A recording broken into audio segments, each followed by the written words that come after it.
Almost done. I'm so sorry that cut me off. So what I was saying was you have 4 on top because 2 times 2 is 4. You have a 4 on bottom. You are left with 2 x's and they're on top. And you are left with 2 y's and they're on bottom. Because these 4's, right, are being divided, because that's what a fraction means, 4 divided by 4 is 1, so we don't need to write it. So I'm literally left with x squared and y squared. I'm literally left with x squared and y squared. All right? So let's do another example, and then I'm going to try and have you work on a couple on your own. All right?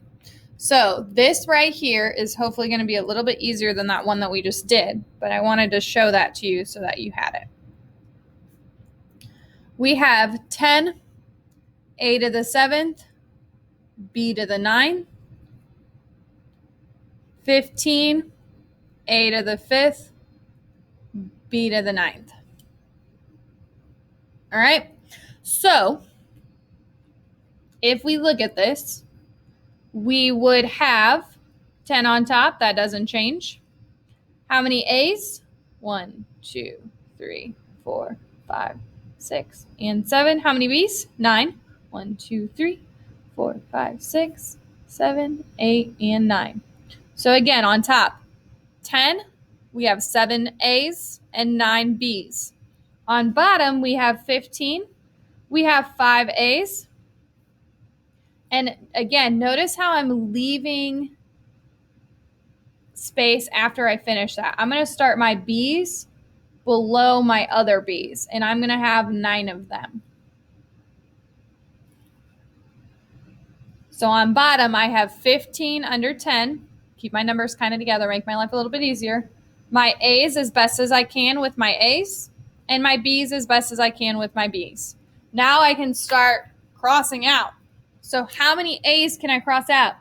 5. 1, 2, 3, 4. 5 pairs, sorry. 5 pairs. How many pairs of b's? 9. 1, 2, 3, 4, 5, 6, 7, 8, and 9. So on top I have 10.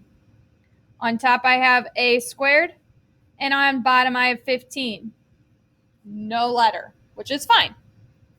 Which is perfectly fine.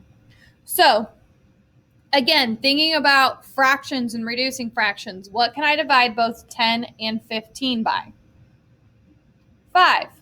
So if I divide both of these by 5, my top would be 2a squared, and my bottom would be 3.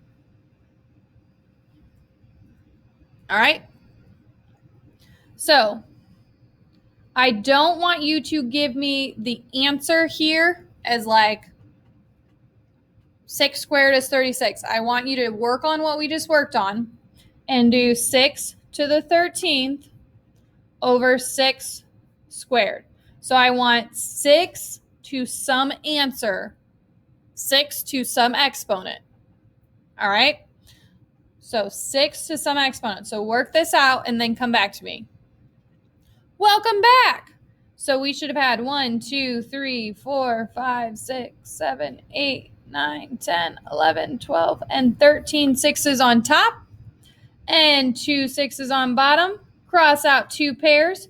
You are left with 1, 2, 3, 4, 5, 6, 7, 8, 9, 10, 11. So 6 to the 11th would have been the answer that I was looking for here. 6 to the 11th would have been what I was looking for there.